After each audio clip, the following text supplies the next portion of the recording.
Welcome to Africa Policy Room. Good news hits Igboland as former Vice President Atiku Abubakar has paid a surprise visit to imprisoned IPOB leader Nnamdi Kanu at the Sokoto Correctional Center.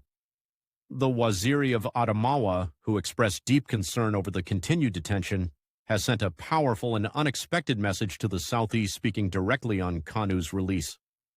Before we show you the full video, kindly tell us where you're watching from, subscribe to our channel, and drop your comment below. Here is exactly what he said. Members of the press, my fellow Nigerians, my brothers and sisters, I stand before you in Sokoto, far from the green hills of the Southeast, carrying the weight of a conversation that will haunt me.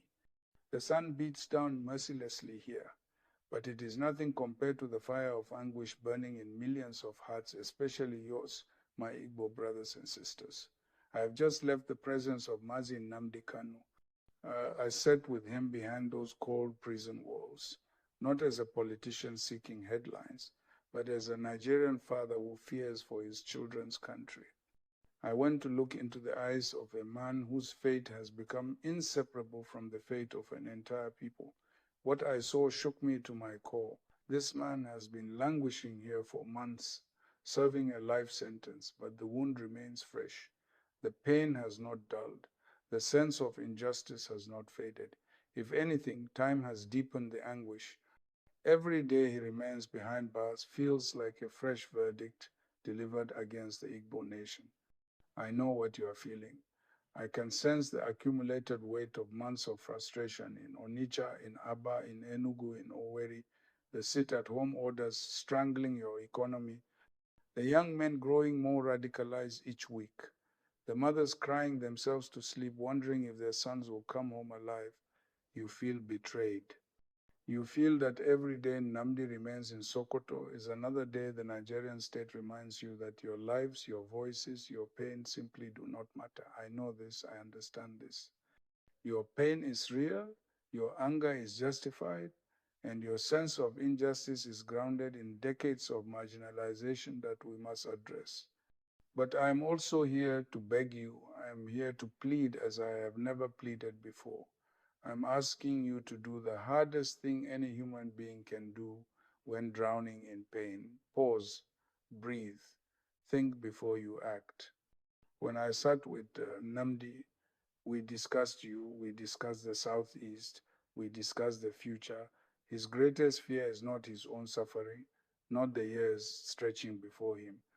His greatest fear is what his continued imprisonment is doing to his people, the radicalization of your youth, the destruction of your economy, the bleeding of your region. He said, Atiku, I have been here for months now, and every week the situation gets worse. My people are destroying themselves in my name.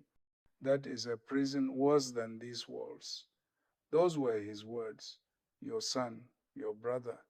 The man you are prepared to burn down Nigeria for, he is afraid for you.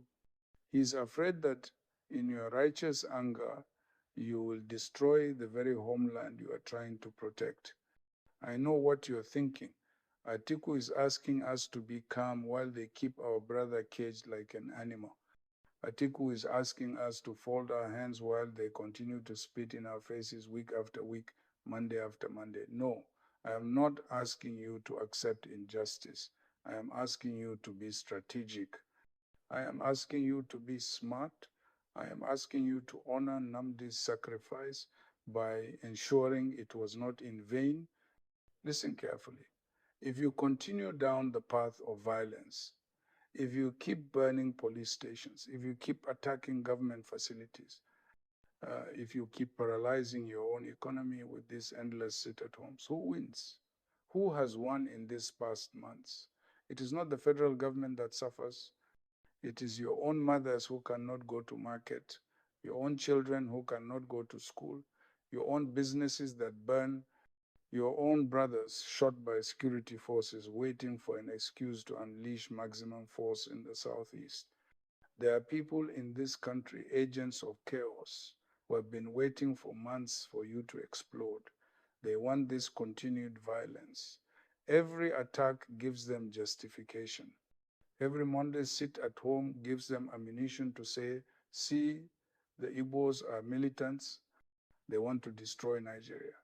And with each incident, they tighten the nose, deploy more troops, militarize your zone further. Do not give them that satisfaction. Do not walk into that trap. You are Igbo people. You are the most entrepreneurial people on this continent. You survived the civil war. You survived the aftermath when your bank accounts were reduced to 20 pounds. You came back from extinction and rebuilt through sheer brilliance and hard work.